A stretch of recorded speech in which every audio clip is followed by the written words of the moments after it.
All right, hey everybody. This is a another version of the masterclass group coaching offer writing workshop. And what we're going to do here is we're not going to get to the offer writing stage. We're not going to write the LOI, but we're going to analyze this particular property, and I'm going to show you, all the things you need to be aware of when you're analyzing a deal like this. So this particular property is called Patriot's Hollow. It's located in as you can see here, let me just slide up a little bit, Conway, South Carolina. Okay, take a look at this. It's a beautiful property. It is gorgeous. It is virtually new. It is the type of property that you would want to own, the type of property that you would want to live in. Really nice spot. The problem is that regardless of how nice it is, if you overpay for the property, you've killed yourself. You will never get that money back. And the broker's job is not to help you in any way. The broker's job is to maximize the sales price for his client and for himself. The only people that win with a higher sales price are the seller and the broker. You lose. So in this particular package, you are going to see how he has just done everything he possibly can to trick you into paying too much for this property. And I'm going to walk through all the different things so that you can see exactly what you need to be aware of when you look at these types of properties. Now, so am I jaded? Am I looking at this the wrong way? Am I, do I think so poorly of brokers? The answer is yes, I do. All right. They are not your friends. I am your friend. And I will help you every step of the way to make sure that you don't overpay for properties, because brokers don't really care about you. You're just numbers on a page to them. They get to the closing table and they get their check, and you never speak to them again. And that's it. That's the name of the game. All right, so let's start taking a look at this particular property. And when I post this deal to the membership site, I will post this PDF along with the Excel worksheet for the cash flow analyzer. Okay, obviously here, let me see if I can minimize this so we can see everything on one page. There we go. Okay. All right. So here is the broker's get out of free jail card. This is where they say, hey, don't blame us if this material is wrong. You're responsible for doing your own due diligence. Don't mess with us. That's all well and good. From a legal standpoint, they can probably try to disclaim as much of that as possible. But at some point, if it becomes that they, intentionally deceived and acted in bad faith, then they have another problem there, one that they can't disclaim away. But man, you never know. That takes huge litigation costs to even get to that level. So you really want to make sure that you do the proper job of the due diligence in order to make sure that you've done everything correctly. All right, so here's a table of contents. Look at all the stuff they give you. They give you the executive offering summary. They give you the financial analysis and the pro forma and any financial assumptions, investment highlights, location maps, aerial maps, floor plan, property photos, property, blah, blah, blah, blah, blah, blah. All I care about is what? The financial analysis and the financial assumptions. I don't care about his investment highlights. His investment highlights are not necessarily my investment highlights. I don't care about the pro forma, but I do want to see what he thinks this property can do in the future. All right. So let's move on quickly. Let's take a look at what this property is. Now, it says right here, Patriot's Hollow is a student housing complex. Okay. That's interesting. It's a student housing complex. This is the first time I've seen that. And look up here under the the front thing. Do you see anywhere where it says it's a student housing? He says it's 101 beds. Okay, that's fine. Show me the lease. I want to see what the lease says to show that we have people paying by the beds in those places. All right. Across the street campus from Coastal Carolina University, located in Conway, South Carolina, 51 units, 101 bed complex. Featuring 1, 2, and 3 bedroom unit mix, was built in 2009, relatively new, and delivers a premier living experience for students. Patriots Hollow is comprised of three-story buildings, comprised of wood frame construction, vinyl siding, and asphalt shingle roofs. All sounds pretty good. Each unit consists of beautiful wide plank hardwood style laminate flooring in the main living areas and carpet throughout the bedrooms. Okay, I'm liking this. The newer appliances include washers and dryers in each unit. Okay, washers and dryers in each unit. That means I'm paying the water. These people can run the washer dryers all they want. Should be no laundry income on the income and expense statement because the people are using them on their own. So the water is going to be paid for by me, and I'm going to have to be paying a lot of the water. Oversized closets, ceiling fans, decks in each unit round out the beautiful accents of these centrally air-conditioned units. Throughout the beautifully manicured landscape, you will find several outdoor grilling stations, a basketball court, and a dog walk area with plenty of parking. Okay, beautiful, really nice. Students are just short bike walk ride. Current occupancy for the 2015 school year stands at 100%. Okay, so that means that they've got 100% of the property is leased. Does that mean they're going to collect all of that rent? Not necessarily. But that's a good start. That's a good thing to see because look at, he's talking about for the 2015-2016 school year. So from September through May or June, this place is 100% leased. But notice that he says leased for the school year. What happens in the summer months to this property? That's the question. All right. Now, the other thing too is if it's not a student property now, don't expect it to be a student property when you buy it. All right. If the broker is trying to sell you on this property as being a student-run property, it had better be a student-run property now, student-owned property now, student leased property now. Because if it isn't, you're not going to make it that way. It either is or it isn't. If somebody comes to tell you like, hey, this property is 1 mile down the road from University of Kentucky, it's a student property. And then you go and you find out of the 200 units, only one student lives there. This is not a student property, and no matter what happens, you are not going to turn it into a student property. Okay, it just will not happen. So make sure you know what you're buying, and don't think that you're going to change that leopard's spots because now you're the owner of it. All right, it doesn't work that way. It either is a student-run property today or it isn't. All right, then it tells about Coastal Carolina University. Let's see what they tell us over here. Number of units, 50. Number of beds, 101. Built in 2009. The price per unit. Now check this out. Price per unit, TBD, to be determined. Cap rate, TBD, to be determined. Financing, TBD, to be determined. What does that tell you? Broker's not setting the price. Broker's not telling you what the cap rate is. If the broker told you what the cap rate is, you'd automatically be able to figure out what the selling price is, right? Because you know the three variables, you know two of them, you can solve for the third. In this particular case, he's not telling you the cap rate and he's not telling you the purchase price. You're going to have to figure out the NOI, and you're going to see what this guy did. Typical broker move, but you're going to see what he did with the NOI. He is doing everything he possibly can to drive the price of this property so incredibly high so that you overpay for it, and I'm not going to let you do it. So we're going to be very, very conservative in our analysis. Now check this out. Remember, according to his package, I only need to go to about the 6th page, and I have everything I need to make a decision on this particular property. And let me I'm logging in because I'm going to need to jump over to a screen in a second. Okay. Check it out. He's got 2014 actuals right here, and he's got year 1 pro forma, and he's got the income, loss to lease, vacancy, concessions, model employee unit, bad debt, all 0. So it comes up with a market rent of $515,040. And look at no vacancy loss, no concessions, no model units, no employee units, no bad debt. Comes down to effective rental income of $515,000. What's this guy doing? Essentially what he's doing is he's saying, how much money did the property make last year, take in last year? And the answer is $515,040. Okay. All right. So from there, we're going to start netting things out.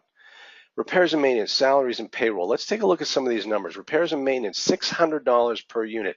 Wow, for a property built in 2009, that's pretty steep. But remember, we're talking students. They might be trashing a lot of the stuff. Salaries and payroll, he's got it right at $1,000. Okay, 51 unit property. Man, that's, what do you have on a 51 unit property? You have one person? You have 1.5 people? It really depends on what's going on. In this particular case, because it's 100% leased, you don't need a leasing agent. You need one maintenance guy. That's all you need. And it should cost you about $52,000 or $1,000 per unit per year. General and admin, 124, that's fine. Marketing, 113. We can cut that one way back. It's 100% occupied. Contractor services, 636, okay, per unit. Utilities, $1,204. $1,204 per unit per year. That's almost $100 per unit per month. $100 per unit per year. Is this a tenant paid property or is this an all bills paid property? Well, it depends on what they're paying for the $100 per unit per year. So we're going to go back and we're going to check that out. Now, take a look at the management fee, $20,000 on 50. So what is that, about 5%, 4%? I think it's about 4%.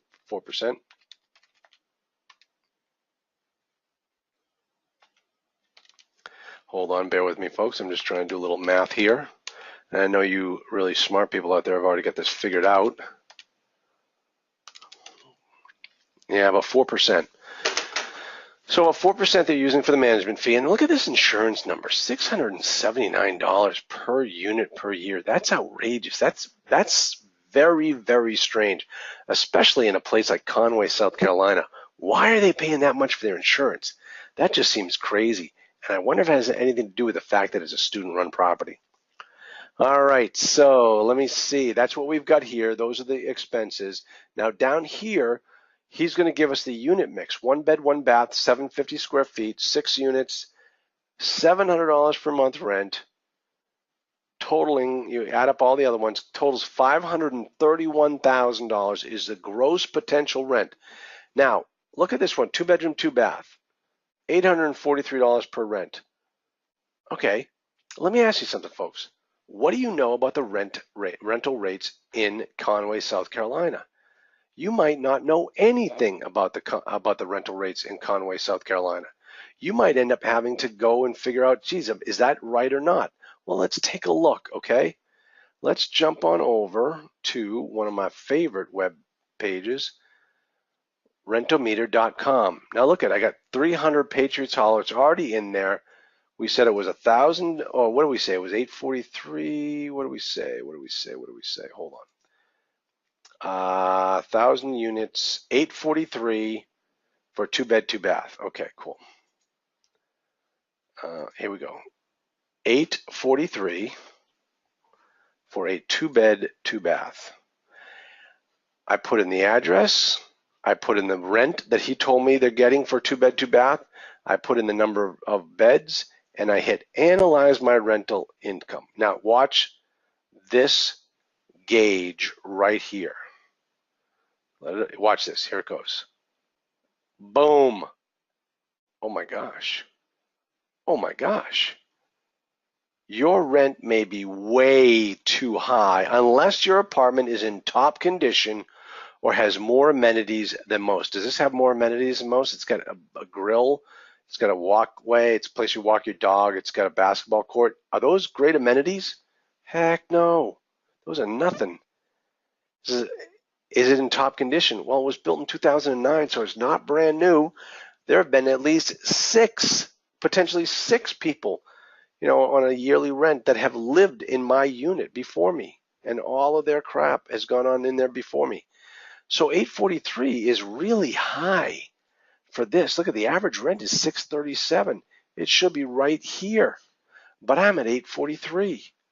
What does that tell you? It tells you this property is not as great as you think, because the guy is pushing the rental income like you can't imagine. Now, keep in mind that this could be because he's raising money by the bed. Okay? All right, so he's raising money by the bed. If he does that, he's going to get more money than the market. And we all know that. And that's why we like student housing.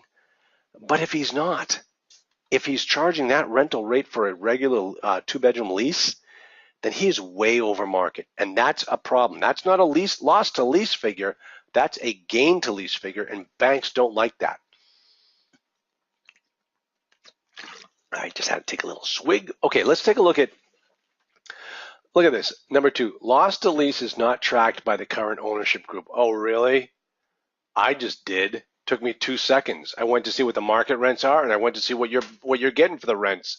And the reason why you're not tracking loss to lease is because there is no loss to lease. It's a gain to lease. You just don't want us to know, right, Mr. Broker? You want us to overpay for this property. Now check this out. Remember what we said, the 2015, 2016 vacancies, occupancy is 100%. But look what he put in here. The overall vacancy for this submarket is between 10 and 12% and downward trending. I don't know if downward means down to 5% or what. Thus, 7% vacancy is assumed in years 1 through 5, so downward must mean he's going to move into the single digits. 2% concessions are assumed for years 1 to 5 to remain consistent with current market trends. But why? Why would you give out 2% concessions? You're at 100% occupancy. This will likely drop. However, 2% is assumed to remain conservative. That's being conservative. Why didn't you tell us what the gain to lease was? That would have been really conservative. All right, what else do we have in here? Bad debt is assumed to be 1%. No other income is calculated. Repairs and maintenance at $300 per unit. But remember, actuals repairs and maintenance was $600 per unit. So the property gets a year older and the repairs and maintenance costs get cut in half. How do you figure that? That doesn't make any sense whatsoever. Okay, the income loss to model units is assumed to remain as is. Okay, that's fine. Bad debt, there's no other income. Okay, repairs and maintenance. Salary and payroll. Property is pro forma'd to employ 2 part-time employees. At 51 units, there is an opportunity to be more efficient since there is also an assumed management fee. Okay, the payroll has got nothing to do with the management fee. Management fee is a fee you pay a company to oversee the operations of the property. Payroll is what you pay an employee to work day in and day out on that property. The two of them, they work together, but the costs for them are equally separate. So why this guy is doing that analysis is beyond me. So he's knocked his, last year they spent about $52,000 for the occupancy. For the payroll. This year he's expecting it to be $37,375. Guess what, folks? I'm going with the $51,000. This property is going to need a full-time maintenance guy to make everything run.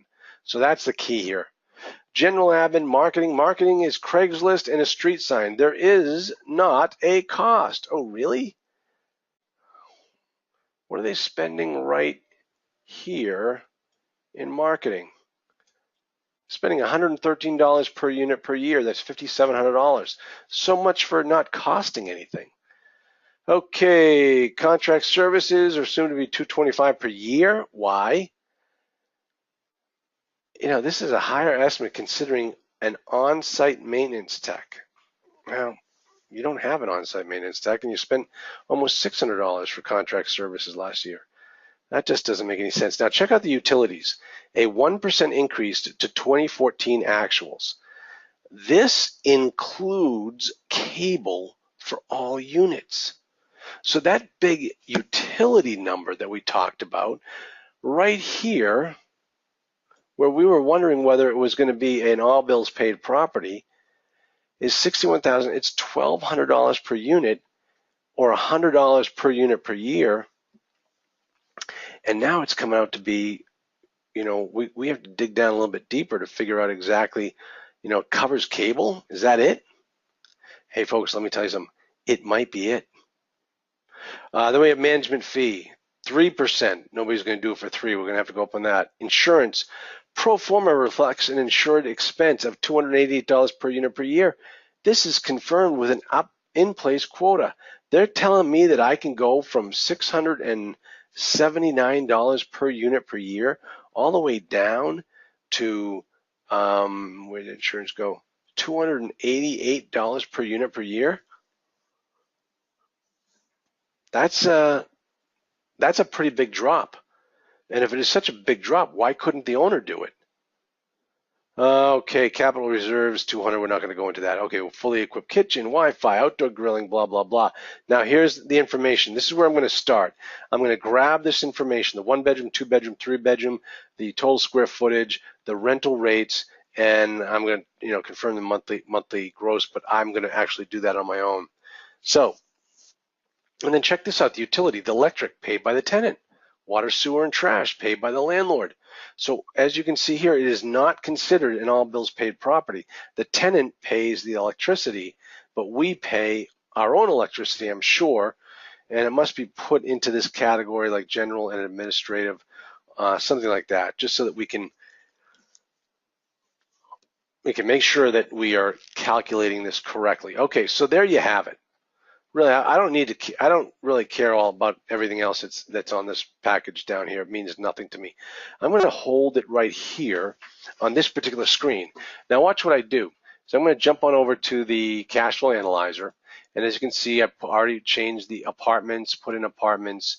I haven't done anything else right now. 25%. So that's all I did on this particular screen. Then I'm going to jump over to the income. Now look at this: the 1 bed, 1 bath, 2 bed, 2 bath, 3 bed, 2 bath, 6 units, 39 units, 6 units. This is the cost, the unit numbers that they've given me: 7, 8, 43, 1200, and I am using these numbers to create my top line number of 531,000. Okay. Then they come down, and there's no other inputs for the income. I'll just switch this up to 3. And you can see it shortens it. Up here, there's nothing fewer than 10. We only have 3 lease descriptions, and so we're going to keep it right there. It's 51. I see so many people come up here and say, oh, 51? Then I'll hit this number, 51. You got to scroll all the way down. No, it doesn't work that way. All we're talking about here are the lease description areas. All right, so right away we've got the gross potential rent of 531 based upon the 12% that he told me about what was going on with the vacancy. This brings the effective rental income down to 467, which is probably too low. I think they made 531,000. I'm sorry, 513,000. Let's take a quick gander over there just so we can make sure. Actuals 515. So if we use their actuals, and I come back here and I'm going to say, well, this is, let's say 6%. No, 4%. Yeah. 511. Let's do a quick look here. What do we say? 515.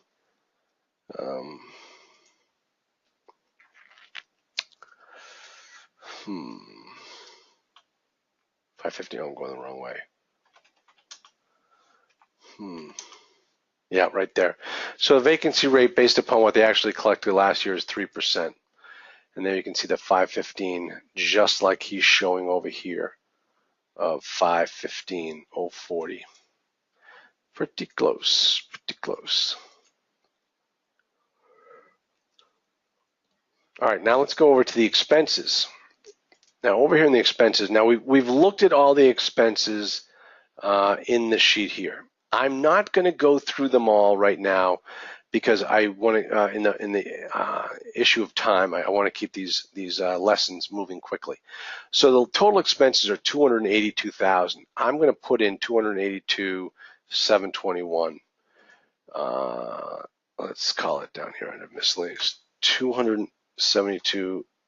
Oh gosh, it's pretty bad when you can't even remember just a moment ago. Let me see, where were we? 282,721.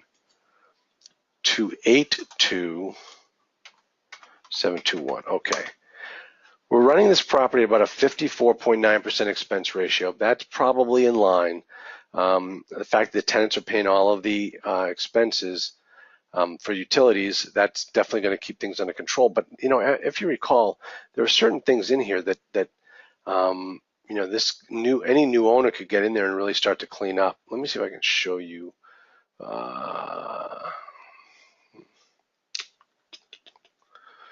Let's see, the information is down here. Now, there's something about that I can't remember now.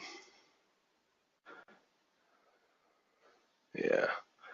This is no big deal. This is all what's called broker fluff. And even the financials are broker fluff too, because they're not using them. Okay, let's go back over here. 282. Now, We now know what the NOI is, right? Because we know what the income was and we know what the expenses were, so we know what the NOI is on this property. But what we need to do is jump on over here to enter a cap rate, 6% or 8%. You know, what do we think? I don't know Conway, South Carolina at all. I'd like to think that even though this is a nice new property, that, you know, the cap rate is going to be a little bit higher because Conway is a secondary market. It is not the place where investment dollars go running into. So, you know, this one's going to be tough to get the money raised. It's going to be tough to make this thing happen. So the cap rates, and the guy that's been in there for years, he's been suffering from that same issue. So now it's going to become your problem. So you're going to buy this property at a lower cap rate than you expect, or a higher cap rate than you expect, because there's more risk involved in this particular deal. So let's take a look. We'll move down here. We'll put it at 4.5% interest rate. I'm going to go with 300 amortization. That's a 25-year lease, 25-year mortgage. And the reason why I'm going conservative is because of the fact that it is a secondary market, and banks are going to be much more conservative in a secondary market than they are in a primary one. We haven't figured out the purchase price of the property yet, so we don't know where we're going to sit in the Fannie Mae guidelines as far as a pre-review state or what have you. So I'm going to continue to be conservative and say that, well, okay, fine, we're going to go with a local bank and a 25-year amortization.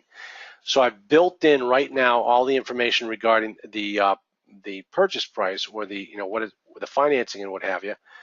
According to this, based upon the NOI that we calculated, the cap rate is 8%. And we're assuming 8%. That means that the property at the end of the first year is worth $2.98 million. All right, well, it's worth $2.98 million. I'm not going to offer that. Let's offer $2.7 million. Less than 10% below the valuation at an 8 cap. Now, what happens here, folks? Broker comes back and says, oh, are you kidding me? This thing was built in 2009. It's beautiful. It's 100% occupied, blah, blah, blah. Okay, he thinks it's a 6 cap. What happens to my valuation? Now it's a 3.8, and I offered 2.7. So we're going to go with that 8 for starters, and we're going to see what happens. Let's take a look at the cash flow analysis. Here we go. I scroll down the financial measurements. Check it out. 1.72 debt coverage ratio. 14% cash on cash return. That's pretty steep, guys, okay? That's pretty steep, because to get a 14% cash on cash return on this type of property, you know, there's there's a lot of stuff has to happen for you to be able to buy a nice asset like this at a, what do we say, an 8 cap that spits off a 14% cash on cash return. So, you know, is this a good deal at the number we've calculated of the 2.7? Yeah, it's a really good deal, because now it's at 2.9. But what happens, folks, if the broker comes back and says, no, this thing's a 7 cap. Okay, then it's worth $3 million. So let's come up here and let's bump it up to $3 million. We bump it up to $3 million. Come down here to the cash flow analysis. It's still a 1.55 debt coverage, double-digit cash on cash returns. You know, in 7 years, 16.24%. This is a nice deal, right there at that price. Even at that price. And this is why it is so important for you as an investor to know exactly what the cap rate is for this type of property. Because if we don't have your cap rate correct, then this property is going to, you're not going to value this property correctly. So you need to, the big wild card here in this particular deal is the fact that we don't know what the existing cap rate is. And that's something that you really need to know when you're doing this type of analysis, okay? So that is pretty much it. If anybody has any questions, you know, at some point, I don't mean this to be, you know, smug or coy or anything, but we are going to get into the we are going to be getting into the drafting of the letter of intent. There are some videos already on the screen on the membership site that have the the cash flow analyzer, the letter of intent, and all the information you need in order to create your own deal and be able to draft your own letter of intent. But right now, we're just waiting to see how we can pick this one up next time, and we can draft a letter of intent, or I can actually throw one up on the website, on the membership site, just so that we can see exactly what's in there and whether we can make this particular deal work. So here's the problem. The guy doesn't tell you what the value of the property is. He doesn't tell you what the cap rate is. So right now, as you can see, we're guessing at the purchase price. Right now we're saying $3 million. But the thing is, it's all about this cap rate. If this cap rate is not accurate, then we've just either overpaid or we could have stolen a property. So that's the issue you have to be concerned with when you're looking at these deals and you're looking at what the broker has put together. If it's a legitimate deal that has a history of financials and you know exactly how to you know how to figure out the cap rate is on this particular property, then you've got to do it, because otherwise you're going to be in big trouble when you overpay for this property. So all right, folks, that is essentially it for the call. If anybody has any questions, please just put them down here and or send me an email. You all know my email address, or send me a text message through WhatsApp, and I will definitely get back to you and make sure that you get everything you need. But this is going to be going up on the membership website, and then once it's done, this particular track, the compatibility menu, this particular website or email address will go up, and you'll be able to download all the documents and make sure that it works nicely for you. So hopefully that is it. Shoot me an email. But folks, I want to say I appreciate your time, and we'll all chat later. Thanks.